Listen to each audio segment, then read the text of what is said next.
Assalamualaikum warahmatullahi wabarakatuh. Sebagai pengenalan, Pelan Induk Pembangunan Pendidikan PIPP 2006-2010 telah disempurnakan oleh Yang Amat Berhormat Datuk Seri Abdullah bin Haji Ahmad Badawi pada 16 Januari 2007 bersamaan 26 Zulhijjah 1427 di Putrajaya International Convention Centre PICC Putrajaya. Model insan berminda kelas pertama merupakan salah satu kunci utama untuk membolehkan negara mencapai wawasan 2020 yang telah digagaskan. Mereka yang akan meningkatkan tahap produktiviti dan daya saing negara dalam mendapati cabaran dan tekanan besar persaingan abad ke-21. Rancangan kerajaan bagi membina dan memupuk modal insan yang menjadi benih generasi sistem pendidikan negara. Justru, Pelan Induk Pembangunan Pendidikan PIPP 2006-2010 telah dirangka untuk dilaksanakan dan berasaskan satu sistem pendidikan yang bermoral, progresif, holistik dan bertaraf dunia. PIPP akan menjadi garis panduan yang jelas kepada semua pihak supaya segala dasar, program dan aktiviti pendidikan yang dirancang dilaksanakan dengan cemerlang.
PIPP 2006-2010 telah menggariskan 6 teras iaitu pembangunan modal insan, pembinaan negara bangsa, memperkasakan sekolah kebangsaan, merapatkan jurang pendidikan, memartabatkan profesion keguruan dan melonjakkan kecemerlangan institusi pendidikan. Sehubungan dengan itu, penekanan dalam hal ini dapat dilihat daripada program yang dirancang dalam Kad Laporan Pelaksanaan Pelan Induk Pembangunan Pendidikan 2006-2010.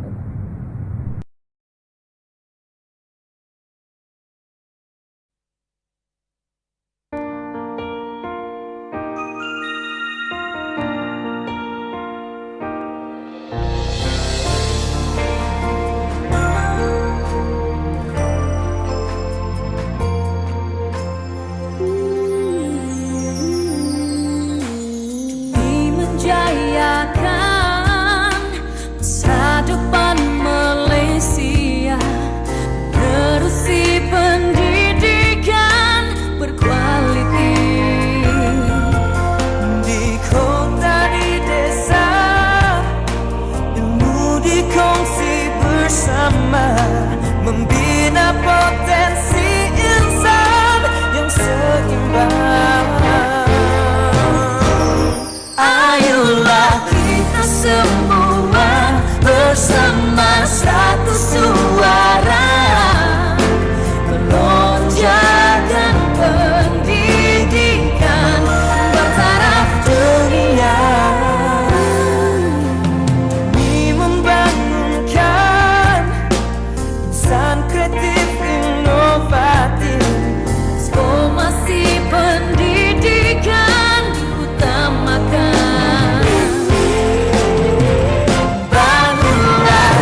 Laporan Pelan Induk Pembangunan Pendidikan yang menyatakan bahawa pembestarian sekolah merupakan proses berterusan ke arah pembudayaan penggunaan ICT dalam pendidikan bagi meningkatkan kualiti pengajaran dan pembelajaran.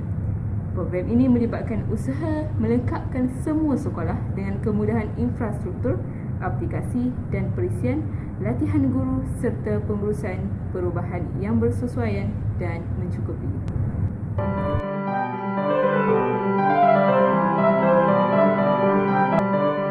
Bagaimana kita boleh meningkatkan sistem pendidikan di negara kita?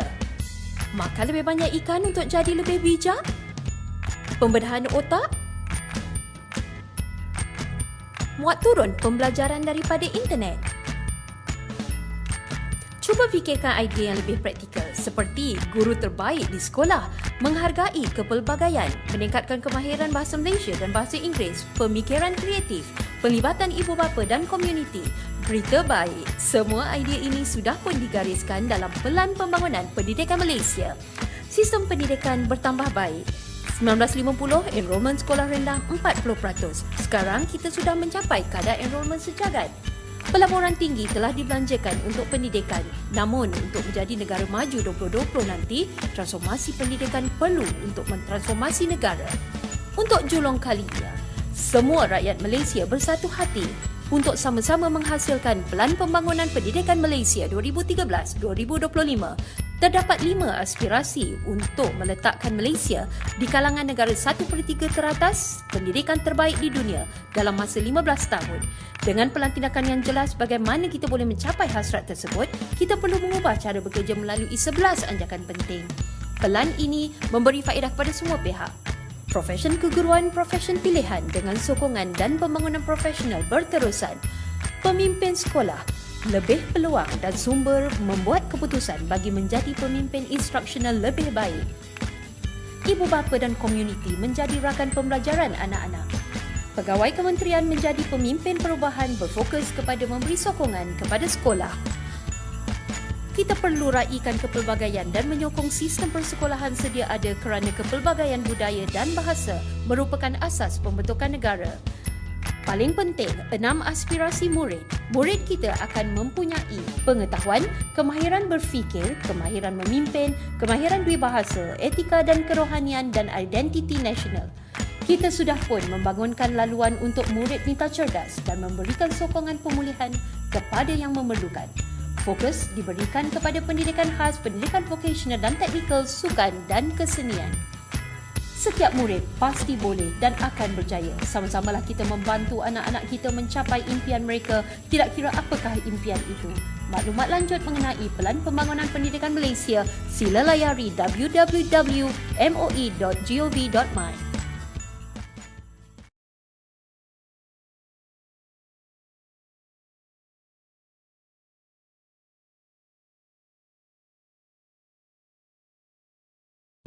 Pelan Induk Pembangunan Pendidikan terdiri daripada 6 teras strategik. Teras pertama yang akan dilaksanakan bertujuan melahirkan warga negara dari awal persekolahan dengan ciri-ciri global, patriotik dan ciptakan negara serta menjunjung warisan budaya dan kesenian bangsa. Pembangunan modal insan merupakan teras kedua di bawah PIPP yang akan memberi tumpuan kepada sistem nilai, aspek disiplin, sahsiah, akhlak dan jati diri pelajar. Teras ketiga ialah memperkasakan sekolah kebangsaan rendah dan menengah agar sekolah-sekolah itu menjadi pilihan rakyat. Seterusnya, sebagai teras keempat, KPM akan berusaha merapatkan jurang pendidikan dengan membangunkan infrastruktur dan kemudahan khususnya di luar bandar seperti Sabah dan Sarawak. Teras kelima ialah memartabatkan profesion keguruan bagi memastikan profesion itu dihormati dan dipandang tinggi sesuai dengan amanah yang dipertanggungjawabkan dalam pembinaan generasi masa hadapan. Manakala teras terakhir di bawah PIPP ialah melonjakkan kecemerlangan institusi pendidikan dengan membentuk bahagian kecemerlangan sekolah berasaskan akademik, co-curriculum dan sukan atau bidang-bidang khusus yang lain.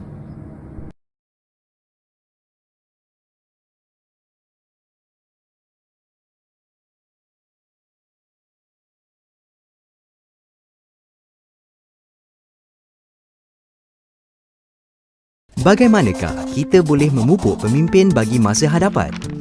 Pendidikan berkualiti adalah asas yang penting bagi generasi akan datang seiring dengan usaha kita menjadi negara maju dan berpendapatan tinggi. Bagi merealisasikan aspirasi ini, salah satu daripada inisiatif bidang keberhasilan utama negara NKRA adalah mempertingkatkan pencapaian pelajar yang diterajui oleh Menteri Pendidikan Tan Sri Datuk Haji Muhyiddin Haji Mohamad Yassin. Menyedari kepentingan pendidikan prasekolah, lebih 4,000 prasekolah telah dibina di seluruh negara bagi membolehkan kanak-kanak berumur 4 dan 5 tahun mendapat pendidikan awal. Untuk memastikan setiap kanak-kanak celik huruf dan nombor, inisiatif Liners telah diperkenalkan kepada pelajar sekolah rendah tahun 1 ke 3 bagi mereka yang mengalami kesukaran dalam 3M, membaca, menulis dan mengira. Untuk meningkatkan taraf kualiti pendidikan, satu sistem ranking sekolah telah diperkenalkan bagi memantau prestasi sekolah. Sekolah berprestasi tinggi juga dipilih bagi sekolah yang mencapai kecemerlangan dalam semua aspek pendidikan. Pengetua sekolah yang menunjukkan pencapaian baik juga diberi ganjaran untuk prestasi tinggi yang dipamerkan dalam tugas mereka. Sejak pelaksanaan pelbagai inisiatif tersebut, negara telah melihat hasil yang memberangsangkan dengan lebih 700,000 pelajar prasekolah menerima pendidikan awal. Sementara itu, pencapaian lebih 97% dalam literasi dan lebih 98% dalam numerasi bagi pelajar tahun 2 telah berjaya dicapai. 52 sekolah berprestasi tinggi juga telah dipilih dari seluruh negara. Pihak kerajaan percaya bahawa pendidikan adalah amat penting untuk pembangunan negara yang maju dengan membina asas yang kukuh dan masa hadapan yang lebih baik. Kesimpulannya, pelan induk pembangunan pendidikan merupakan pelan perancangan yang dapat menyediakan landasan yang kukuh untuk membentuk generasi bangsa Malaysia akan datang dan mencorakkan pembangunan negara pada masa hadapan. Pendekatan yang digunakan dalam pelan induk pembangunan pendidikan amat penting agar sistem pendidikan negara dapat diangkat ke suatu tahap yang lebih tinggi. Melalui pendekatan ini juga, usaha yang lebih berfokus dapat direncanakan melalui program yang berbeza bagi institusi-institusi pendidikan yang berbeza tahap kesediaan dan kecemerlangan. Pelbagai idea baru boleh dirintis dan diuji sepanjang tempoh rancangan Malaysia ke-9. Segala pengalaman yang ditimba melalui program rintis ini dapat digunakan bagi tujuan penambahbaikan sebelum dilaksanakan dalam rancangan Malaysia akan datang.